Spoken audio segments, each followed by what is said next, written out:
Well, Steven Tougher devoted his life to helping others. The 29-year-old paramedic was kind, compassionate and courageous. The very person you'd want in your corner if in trouble. On duty back in April 2023, Steven was stabbed in a McDonald's car park by a man with schizophrenia. He died 5 weeks before his daughter, Lily Mae, was born.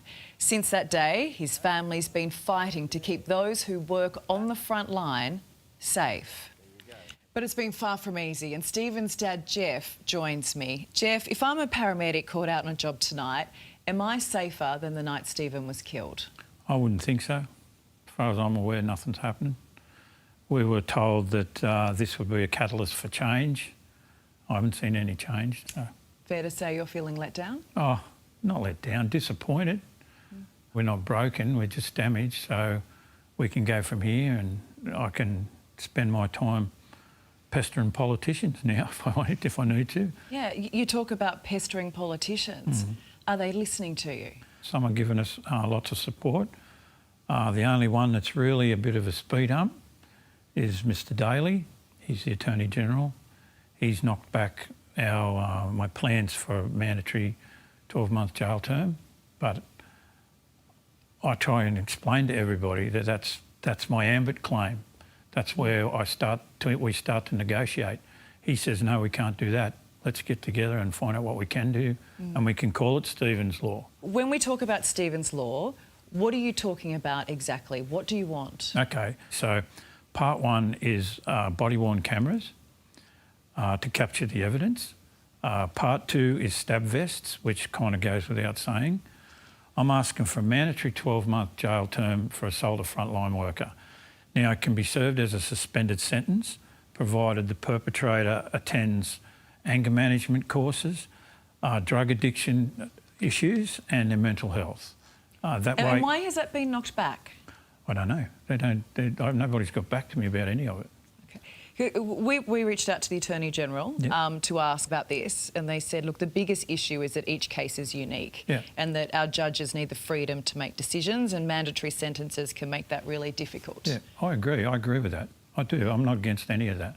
But what I'm saying is the minimum sentence for assault of frontline worker at the moment is a $110 fine.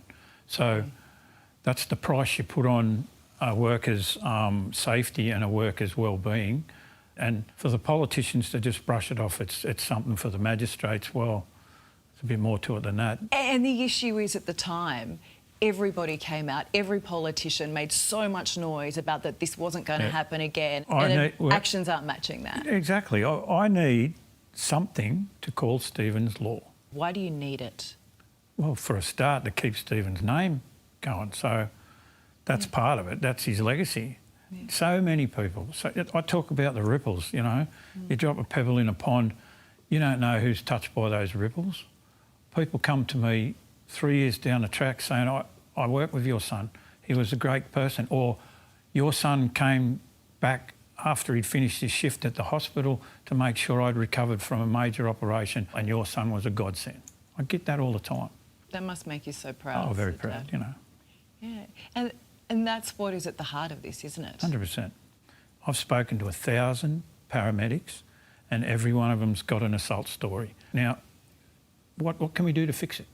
We can ignore it, keep it happening, or we can put things in place, Steven's Law, and come up with a solution. All I want from the government is to sit down with them all and say, all right, you can't do this and you can't do that. What can we do? Stop telling me what we can't do and tell me what we can. You're the legal expert. Come up with it. Yeah. I mean, the man who killed Steven was found not criminally responsible for the murder due to his mental state, that he had a psychotic episode. I mean, where does your grief and your anger go then? And what happened in our trial was hard to swallow, you know, a special verdict. So he's not a killer, he's a sick person. That's hard to swallow as a father. There was a point there where I was furious, but it didn't last very long because being furious gets you nowhere. Does it feel overwhelming at times? It does, but I can't be hurt by it anymore. I have my little sessions where I sit in the car and cry for half an hour, but that's a physical relief. And once that's over, I get up and go, right, now what can we continue with this? Yeah. You know, I made a promise to me boy. You know, Stephen's law will happen.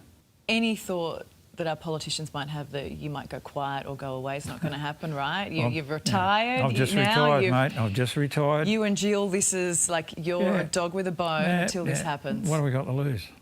Stephen's daughter, Lily Mae, is almost 3. Little champion. Born 5 weeks after Stephen died. Yeah. How much of this is for her? Oh, look, my wife and I are now attempting to put together some scholarships for paramedics, and last year we raised 2 $5,000 scholarships for paramedics. So this year there'll be a paramedic or 2 paramedics receiving scholarships through Charles Sturt University. This year we'll be able to do it again, and I'd be more than happy for Stephen's law to morph into the scholarship, so we can hand it over to Lily when she gets a bit older. So she'll know how everybody thought of her dad. I love that all the money you raise goes to helping others become a paramedic and realise their dreams. Yeah, but you've got to keep them safe, mate. Yeah. I can see where Stephen's kindness and courage comes from, Jeff. No, he was better at it than me. Oh. Thank you. All right, thank you very much, and so much for your interest and what Channel 9 and Current Affairs done for us. It's been fantastic.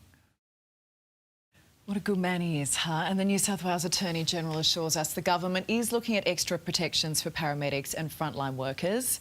It's been 3 years. How much longer must they wait?